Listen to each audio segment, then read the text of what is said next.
So I think it's, for most women, I think setting boundaries is probably the number one thing.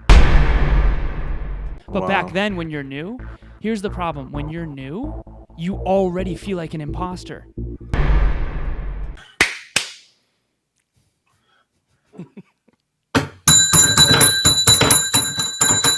Y'all know what this is. As a speaker, the bell represents anything that you say that I can take. And I am not going to have time to ring it throughout this episode because these fellas are over 400 plus. How many guys? 400? 467 as of yesterday. 467 episodes of a podcast. True story. I was talking to a very, very high level former athlete. And I asked him before I even launched my podcast, will he be a guest? And he told me, I'd love to when you get to 100 episodes. And I said, dude, that's going to take me like 2 million years. Like, it seems so far. I just got my first 20 guests, but I'm getting close. I didn't realize how much you can knock those babies out. But here's what I know about podcasting is that it is arguably the best form of education you can get. And you guys have interviewed some great guests and from all different types of industries. You just went through a rebrand, and it's now called Next Level University, which we want to direct people to. Can I tell you guys? Here's what happened. I got connected. I think it was Meltzer that connected me with you guys. Was a guest on the podcast, and I'm like, I like these dudes, and I subscribe to their podcast. So now you guys are like one of the go-tos, man. Like, you're on the list of that. Not just because I was a guest and I feel like I had to, but because I literally take stuff away. So I'm excited to share your genius with the world right now on the Second Chance Live series. So let me enter my mini commercial before I completely shut up and let you guys take over the show. Number one, now is a great time to host a watch party. We're talking to Alan and Kevin, who are hosts of the Next Level University podcast. They are experts in business, experts in podcasting, experts in networking, experts in mindset, in peak performance. So you guys are going to get to learn a lot from them. So I encourage you to host a watch party if you're watching on Facebook. If you're watching on any other platform, click that share button. They're taking time out of their day to share this information with you. And the only thing we ask is that you share it with others. That is how we elevate the collective consciousness of the community together. That is how we get through this COVID-19 pandemic together. It's by being generous with what we're learning. So you're going to hear something inspiring today, and you're going to hear something that's going to help you move your life forward. So, these guys are amazing.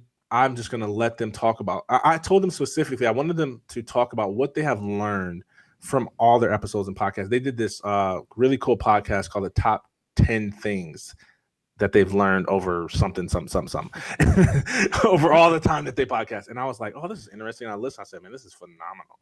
So I'd love for them to share a little bit of that and just kind of where they're at now and how we can best support what they're doing. So remember, we're promoting the book. My team's going to kill me if I don't say anything about the book. So go over to secondchanceathletes.com, click the book button. Also, figure out how to detach your identity from your activity, how to walk in your highest purpose, and how to live a more fulfilled life. You do not have to sacrifice your mental health on the altar of success. I want to remind you one more time that the bell is being rung. Kevin, Alan, talk to us, man. I'm quiet now. We appreciate you having us on, man. I know how much you're doing behind the scenes because we've talked off air, and it's a pleasure. We appreciate you, and we very much believe in what you're doing. Thank you. Thank you so much, Darryl. So you and I talked on your podcast about peak performance. I'm just excited to be here. I really liked that whole thing with the bell and all that. You take this very seriously. And Kevin and I appreciate that very much because we've been on a lot of shows and stuff, and I think the fact that you're taking your platform, your book, your podcast, and just this work so seriously, I think it's going to be super valuable for a lot of people. Yeah, and it's super valuable because I bring people like you guys on. I'd love to get into the story behind the podcast. What made you guys team up, and what have you learned? So long story short, we won't do the full one because it'll take the entire time. But at one point in my life, very similar to you, I was suicidal. And when I contacted Alan. Alan was the person I reached out to. Wow. At that point, we weren't working together. He was the personal development guy. I was the bro. And it was like, who better to reach out to? So Alan had a podcast called Conversations Change Lives. I think we were the only podcasters that we knew of. Yeah, at the time. So it literally was, ladies and gentlemen, welcome to another Hyperconscious Meets Conversations Change Lives podcast. And after I left my job, we were like, yeah, let's do this. Like, let's do this all the way. Let's turn this into a business. We're both full-time entrepreneurs now. And I think the universe, God, whatever it is you believe in, brought us together because I was super insecure. Alan had an ego, and like our goal now is to become the best men, not just podcasters, not just speakers, the best men that we can be together and separately. Yeah, the only thing I'll add to that is, and that was well done, man. That was the short version. Wow. It's strong. He's ready. He's ready. Yeah, man. he He's is. ready. He is. He's Little do you know, this is a competition right now. Who's Yeah. gonna be the best? Collaborative competition. It's a beautiful thing. So the only thing that I'll add to that is, again, we call it Drive to 5. So, this little framework, you might have heard us say this on one of the masterminds that we've been on. It's from 0 to 10. So if you're a 0, you struggle with, your kryptonite is self-doubt. Okay? If you're a 10, your kryptonite is arrogance. And so Kevin and I came together and we consistently drive to 5. In other words, he shares his perspective, I share my perspective, and we almost always end up better than we would have been individually. As a matter of fact, honestly, always. Yeah, as long as we do it right. Yeah, and that's such an interesting thing. And so Kevin has helped me learn how to be vulnerable, sort of drop my ego, and live more from my heart. Genuinely, he has. And I've kind of had to be that way working with someone like him as well in a beautiful way. And he's helped me a lot in my relationship, things like that. I think that I helped him have long-term thinking and self-belief. And so, whether it's Paul Allen and Bill Gates or Steve Jobs and Wozniak or Warren Buffett and Charlie Munger, like there are always champions come in pairs of 2 or more. No one is an island just working by themselves. There's a team underneath it.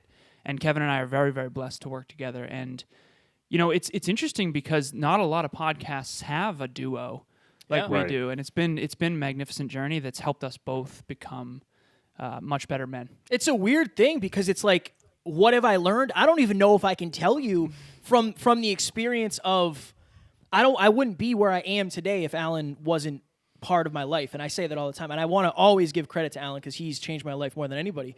But I didn't believe in myself. So I wouldn't be 470 episodes in. I wouldn't have the service I have. I wouldn't have any of that. So I'm playing with house money. And I'm all in. Yeah. I'm all in. Yeah, I just saw my wife comment and said Alan and Kevin are fire. I just would like to completely say that that's not allowed, Brittany, for you to come on my show and comment somebody else. Just Thank you, Brittany. FYI, I'm the only fire one. Just kidding. Just having a little fun. Guys, I know we're not going to have time to get through the top 10, but share with us some of the lessons that you've learned from your amazing guests that you've had on. I think the most, and I think this was my number one, adversity is your advantage if you use it the right way. Anthony Trucks, his story is incredible for those who don't know. Foster care, literally had to chase chickens in order to catch dinner, lick the bottom of people's shoes until his tongue bled. He had every reason to be a terrible human being. He's one of the nicest guys on the face of the earth. Right? We've had people who have been physically, mentally, and emotionally and sexually abused. Sorry. I would just like to there we make go. this note. Just my wife said I'm fired with the kid's face.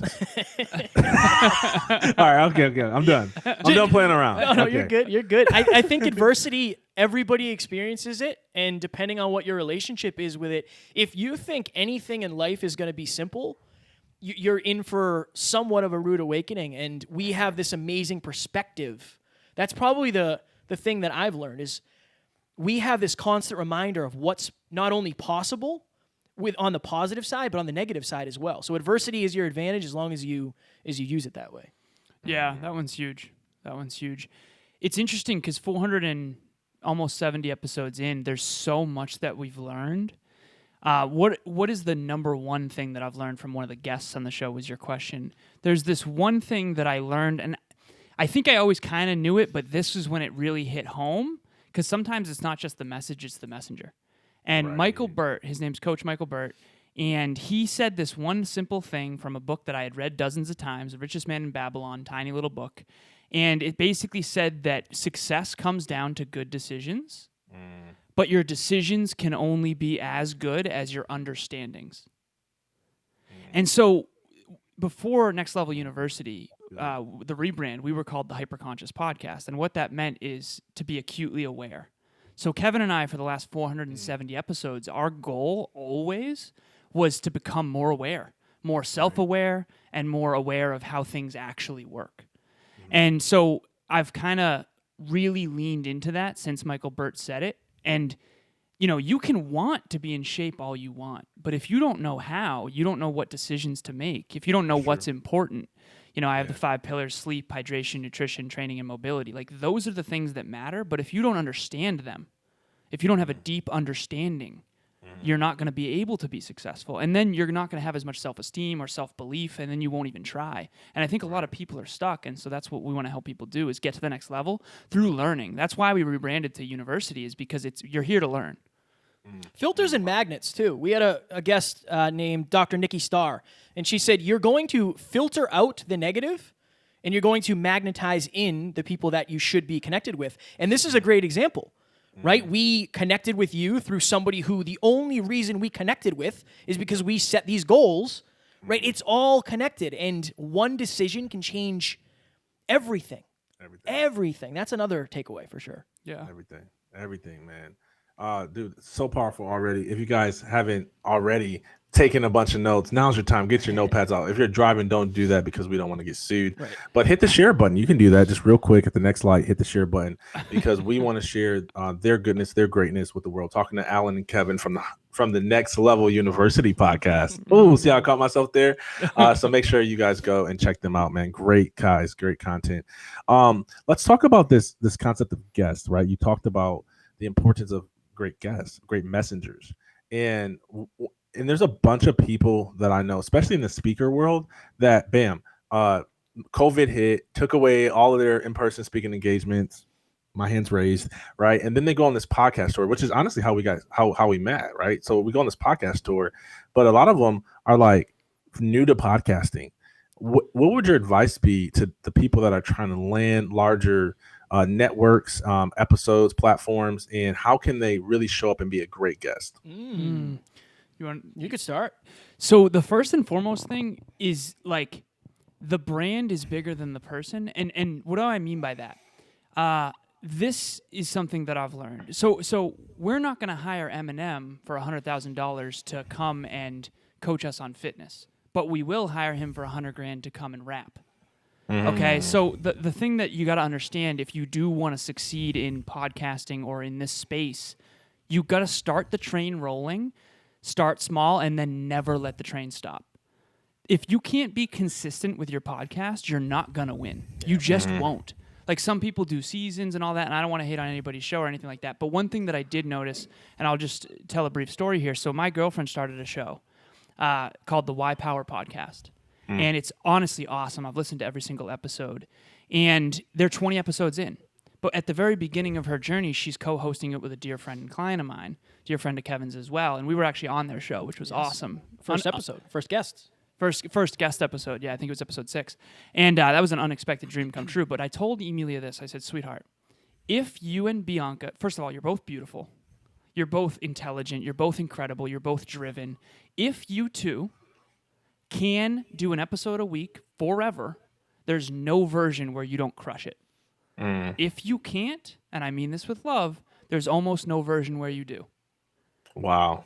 And that's what I would tell anyone who's in this space. If you can't be consistent, you might as well forget it. It depends, too, on what side you're on. If you're looking to get on more shows, I would say this: be a good interview. And I know that sounds like, the first thing you should ask if you're a guest on somebody's show, what's your demographic? Who am I talking to? We literally had somebody, and I will not name him, and this podcast didn't see the light of day, but we literally said, hey, just so you know, our demographic at the time was primarily women, and he's dropping F-bombs and using all sorts of sexualized verbiage. I will never recommend you to anybody. You will never come on this show again, right?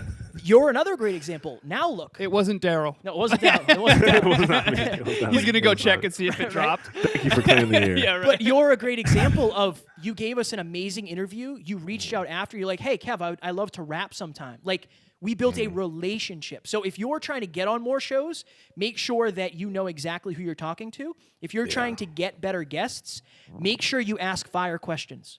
That is the biggest game changer. Do not ask the same questions that everybody else asks. Make sure you know how to pronounce their name when you introduce them. Bring the energy and be confident, because people can see, you've been on a lot of shows. We've been on a lot of shows. If I get on and you don't know anything about me, I can tell that you're probably a little bit of a rookie, and you might not be taking it as seriously as you should.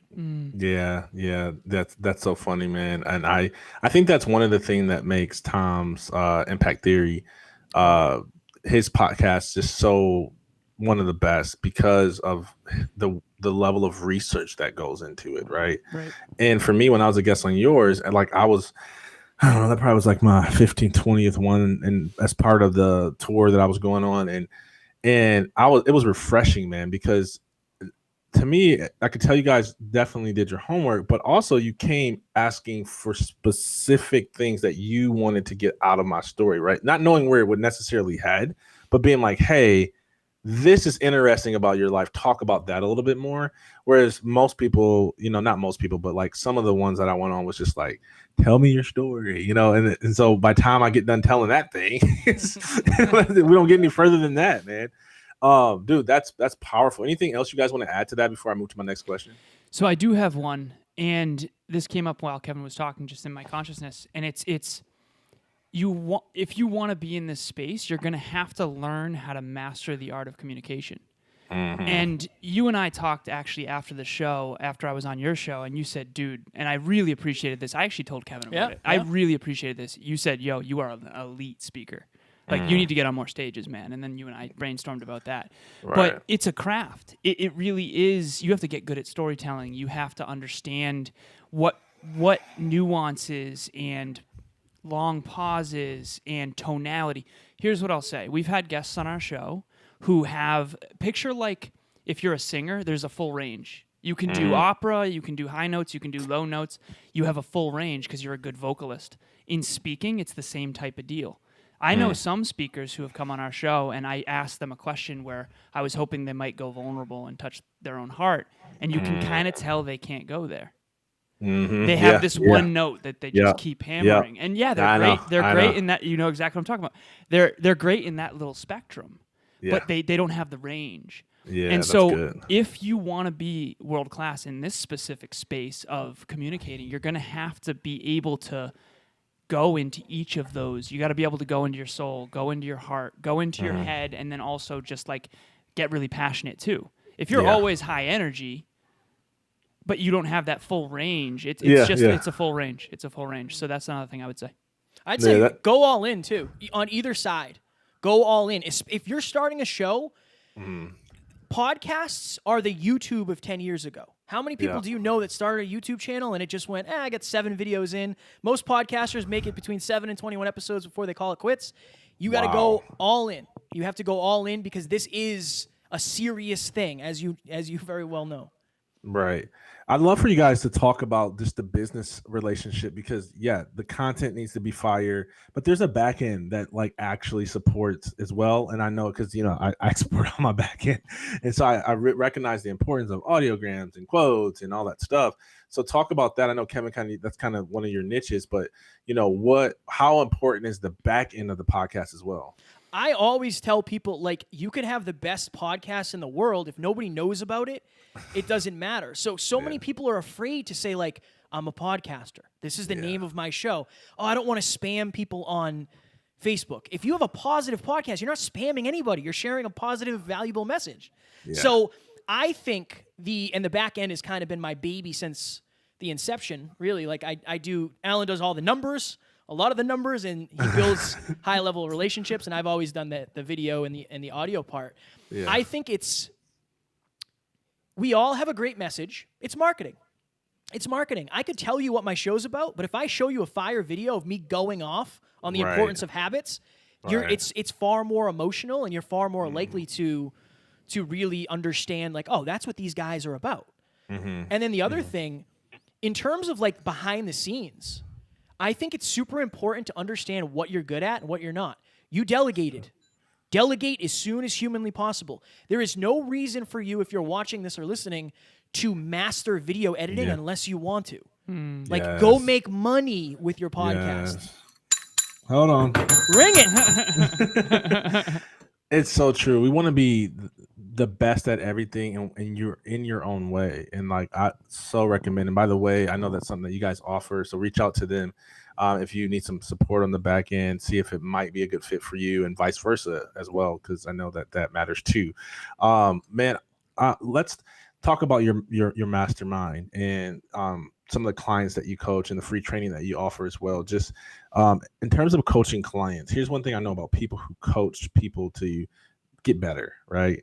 Is that there's often mindset barriers that people have to break through in order to get to the next level of success.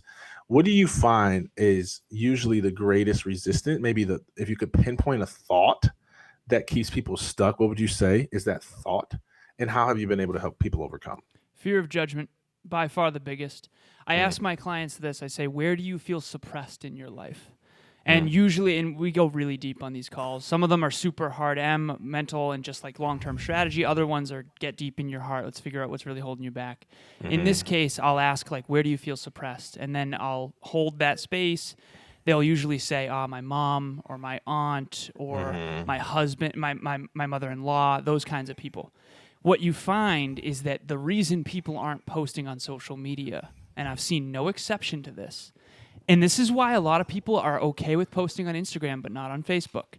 If you're out there right now and you're listening, I want you to think about this. Why do you post things on Instagram but not on Facebook? And I want you to really sit with the answer. It's because your judgmental relatives are on Facebook. Okay? Maybe they're on Instagram too now, but I'm telling you, it's a thing. Yeah, it is a thing. So the limiting belief is fear of judgment. You are so afraid of, and here's the thing. We gave a speech at Mass Maritime last week or the week before. I forget which. Last week. And we got tons of feedback. Literally, the guy who set it up, his name's Wayne, he emailed us all the feedback from the questionnaire after the speech. There was so many positives, wonderful, wonderful feedback. And there was some in there, these guys sucked. And this is the reason you're not posting on Facebook, is because you're so afraid of someone criticizing you. So true. And so the second part of your question was, how do you get over that? I think that, number one, becoming aware of it. Number two, exposure therapy. I can't even tell you how long, like, I was posting on social media and getting criticized. All my old friends used to make fun of me. Oh, you're a podcaster now. Oh, you're a bodybuilder now. Like, all that stuff. It was true. I actually had one friend reach out to me not long ago, and Kevin's heard this many times, say, listen, I was really mean at the beginning of your journey. I'm really sorry. Because now no one questions whether or not I'm a bodybuilder or a podcaster. But back then, when you're new, here's the problem. When you're new, you already feel like an imposter. I heard this thing from John Maxwell, and then I'll let Kevin go, but he said this. He said it's called the consistency flip. At the beginning of a journey, you're actually not as bad as people think. At the end of the journey, you're not as good as people think. It's so such a trip, man. It's like so true. At the beginning, I was getting so much more hate than love. It's not even funny. Now it's way more love than hate, which is nice. But the problem is, if you can't get through that first part, and that's the thing, you got to get through that first part. I think that's good. I think it's lack of belief. Like, genuinely, I think from what I've come across, from what I've experienced, like Julio Jones, I think he probably believes in himself. Like Tom Brady, I think he probably believes in himself, right? Like, the highest level people in their fields are the people that have the most belief. The problem is, if those people were to coach you, they wouldn't even mention belief because they don't even know it doesn't exist in some people. That's good. That's always been my thing of like, I always start my speeches, guys, just because I'm up here, it doesn't mean you can't be. It actually means you can be, because I didn't believe in myself either. Trust me. So I think that's the biggest thing. How do you get over that? You get around people who believe in themselves. You hire a coach who tells you what to do so you can start to believe in yourself. Focus on the small wins. Start stacking small wins. You know, say you're going to do something and do it, even if it's something small. That's huge. Yeah. I'm going to completely butcher this term, but I just learned this like recently, because I agree 100% with what you just said. But I thought I was the exception to the rule because I work the opposite way, right? In other words, like when people say how great I am, how much potential I have, I like shut it down. Right. And there's actually a term for I can't even remember what it was. I just learned it like 2 days ago from Jack Canfield.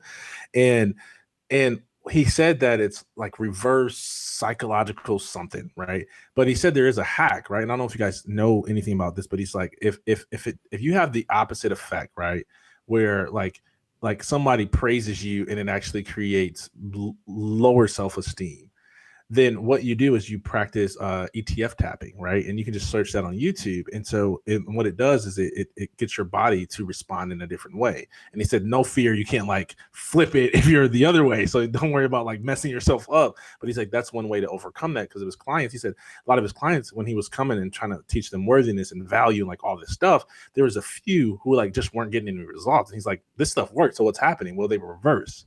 They started tapping, and then now the things start working. So like I've been implementing. I'm like, it's weird to be 6'5" and black and tap to be like this, you know. But this stuff works, man. So who cares what I look like? Love it, man. Man, one of the things that I know about your community is you work with a lot of women, right? And women tend to struggle with the opinions of others a lot, right? A lot of times because they grow up and it's like, oh, she's so cute, she's so cute, she's so cute, right? And they're always thinking about, you know, the opinions of others. I'm curious to for what your perspective is specifically around women, and what unique struggles do you think they deal with versus those that men face? My goodness, what a fire question. I think so. If you've read the book The Four Tendencies by Gretchen Rubin, she talks about most people are obligers. They I've want not to. read the book. That's a fire book. They want to please other people. So if I said, "Hey, I'm having a party," not even that. "Hey, I'm moving furniture. Can you come help me?" Well, I have a homework assignment, but they're going to do it anyway because they're an obliger. I think many women are obligers, right? And I think they don't want to let people down. They want to be around their family. They want to be around their friends. They want to make sure that they are reliable when they're called. I think that it's interesting we're talking about this because we were just talking about this episode. Right. We did an episode on selfishness versus selflessness. It might look selfish that Alan and I do a lot of behind-the-scenes work, and if you text me, you're probably not going to get a response for a little while. But I'm actually very selfless because I'm doing it so I can achieve a higher level and impact more people. I think for women specifically, that has to be a thing of like, most women are connection-driven. So if you text me and I'm a woman, and again, this is my feeling, I don't know if any of this is true, but this is my perception. If you text me as a woman, you expect me to get back to you. Like if I don't respond, it's like, well, what's she doing? Like, why isn't she responding? Right? Where if I text you and you don't answer, I know you're doing some big things, so it's understandable. So I think it's for most women, I think setting boundaries is probably the number one thing. That's powerful. So I've actually, I used to say this all the time, actually. I haven't said it in a while, but I'm going to now. I've learned more from my female clients than they've learned from me. When I started coaching females, man, I started to get it. I started to really get it. And I'll give you this sort of framework. So we talk about this often. We came up with something called the PMES system. So physical, mental, emotional, and spiritual. Okay, so did you really call it that? Yeah, yeah. Alan named it. Yeah, the PMES system. I have to really enunciate on that one. It's too close, though. Yeah, man. it is too close. I might have to switch that up. So physical, mental. You're the first person to ever call that out. That was the first. That was the first. I'm like, dude, that works. All right, go ahead. Physical, mental, emotional, and spiritual. So if you picture this on a spectrum, okay, on one end you have the masculine, which I believe is more physical and mental. I think the feminine is more emotional and spiritual. We all have both masculine and feminine, yin and yang, okay? Now, the physical and mental is more long-term focused, more future-oriented, more goal-oriented, more long-term strategic thinking, much more... So you've heard of the left and right hemispheres of the brain. Left hemisphere of the brain is physical and mental, and it's definitely more mathematical and calculating and structured and disciplined and all that. Now, the creative, the right side of the brain, right hemisphere of the brain, is more creative, intuitive, loving, creative, all that kind of stuff. So physical, mental, emotional, spiritual. Females tend to, and again, this is generalization, tend to be more feminine, and then males tend to be more on the masculine, but we all have both. Kevin and I were both raised by two women, and we didn't have fathers growing up, so I think that ended up being a huge advantage in the long run because we didn't have that sort of masculine front, and I won't get too deep into that, but if you're out there and you are a female and you struggle with what Kevin talked about regarding being an obliger, If you're more emotional and spiritual, you most likely love to be in nature. You most likely love your friends and family. You most likely love and connection a lot. If you are more physical and mental, you most likely love discipline and structure and consistency and goal achieving, and you're most likely thinking about the future most often and probably struggle to be in the present. Both are valuable, and I think that a lot of us are attracting into our life what we already are. What we really need is the opposite. And I actually think that's how intimate partners get together. And it's a polarity that's really beautiful. And so if you're out there right now and you're listening, you probably have been with intimate partners who are on the other end. So one of them was probably more calculating and strategic and mathematical. The other one was probably more intuitive and creative and loving. And we all have both. One is strength, one is warmth. We all have both. We all need both. Okay, one is really good at collaborating with others. The other one is really good at like competition. And so the question becomes, and to answer your original question of like, what would you tell your clients or any women listening? Understand that we're all righty and lefty. Which one is the one that's overdeveloped? Focus on working on the other one, because one of them comes naturally and the other one is probably holding you back. So to end this here, physical, okay, 0 to 10, rate yourself. How good are you at taking consistent action? Mental. How good are you at calculating strategic decisions? So a chess game. Are you good at thinking 15 moves ahead? Okay, emotional. How good are you at connecting with others, being vulnerable, being honest with yourself? Okay, feeling your feelings. Spiritual. How connected are you to your highest self? Do you feel connected to nature? Do you feel at peace? Do you trust your intuition often? Okay, so this is the framework of the human condition, I believe, the PMES system, and hopefully that helps everybody. Yeah. Yeah. Fire, man. I love talking to you guys, man. You always bring it. Guys, if you're just now tuning in and you missed the beginning, I have good news for you. We're going to leave the replay up for, I don't know, a couple of days, a week or so. I don't know, but watch it now because we're going to leave it up. And they talk about so much great content that I can't even explain it all. Number 2, I do have a way that you can have lifetime access to the recordings. It's by ordering the book. You can go to secondchanceathletes.com, order the book, Who Am I After Sports, an Athlete's Roadmap to Discover New Purpose and Live Fulfilled. It helps you detach your identity from your activity. It helps you find your highest purpose, and it helps you live more fulfilled. We all want to live more fulfilled. So whether you are a former athlete, you know a former athlete, you're in a season of transition, or you just want to hear a cool story, I want you to go support the book. You'll get access to all the live videos that we've been doing with the industry experts and just cool stories that need to be heard in this world. You'll get access to the first 5 lessons of my Purpose Made Profitable course, which is just fire. You get access to my exclusive interview with David Meltzer. That was, I'm just going to go ahead on the record and say this. I've probably binge watched at least 25, 30 David Meltzer videos. And this is the best one. Like it was like we got done and I was like, you ripped it. Like, like you just know, like, like, I don't know what it was, but he was in his zone or whatever. And he always brings fire. But that one was like, dude, like if you could take everything he teaches and pack it into like 20 concise minutes, that's it. Like if this is the one thing you listen to, you need to listen to that. So you get access to that for free when you purchase the book, which is like $15 or $20, depending on if you get softcover or hardcover. And you get the ebook. So all of those are the bonuses. You got to go to secondchanceathletes.com, click on the book tab, and then you'll get access to all those bonuses. So guys, any final thoughts you want to leave us with before we sign off? I'm going to hammer it. I do it every time. The biggest difference between the person you are and the person you want to be is your habits. Make positive habits. Make big changes. And then the second thing, your reality becomes the parts of your imagination that you hold on to the longest. When we're in school, we have imaginations. When we get into the real world, we stop using them and we wonder why we hang on to the things that we know. If you can use your imagination, you can create anything. That's good. It's fire, man.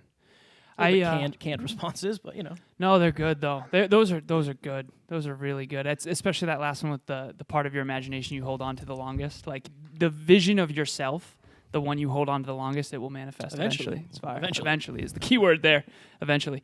So the last thing I would leave everybody with, first of all, thank you so much for listening. It's things like this, and thank you, Darryl, for having us. Honestly, like we wish so much that we had things like this when we were kids. I know you feel that way too. Like we talk Right. about Next Level University, like a mentor in your pocket anytime you need it. Like we desperately needed it. Yeah. Yeah. When we were in our early 20s, man, it would have changed. It would have changed one or two choices. So that was my segue. Life is about choices. Okay. I didn't go deep into my story, but my father passed away when I was 2. And the reason I tell you that is because I didn't have an intellectual relationship with death. I had a very emotional one from a very young age. And my whole life, I grew up hearing stories about John, okay? When you die, I don't know if it's 6 months from now, 6 years from now, or 60 years from now, that's the destination we all share. And when I got in a tough car accident and I thought that that was it for me, because my father had passed away in a car accident too, I had so much regret. And to me, the regret was just poor choices, okay? If you listened to this, you now are more aware than you were prior to listening, okay? Unless somehow you knew all of this, which none of us did. All 3 of us are now more aware too, okay? You now have, in my opinion, a responsibility to make better choices. From this moment on, you have a spotless future. All of us have a spotless future. From this moment on, we can all make better choices, and I think that's the only way we're going to get to the next level. Love it, man. You guys are just tuned in to Kevin and Alan. Go check out their podcast at Next Level University Podcast. I can tell you it's fire. Subscribe and make sure that you go to our episode, comment, and say that it was the best one so that we can boost those ratings too. Guys, I want to invite you. We're going to take a break here from the live stream. You guys were my 3rd back-to-back interview, and it went by so fast because you guys are amazing. So thank you again for coming on. Love you guys. Thank you again for tuning in. Thank you, Darryl. Thank you, man. Thank you so much.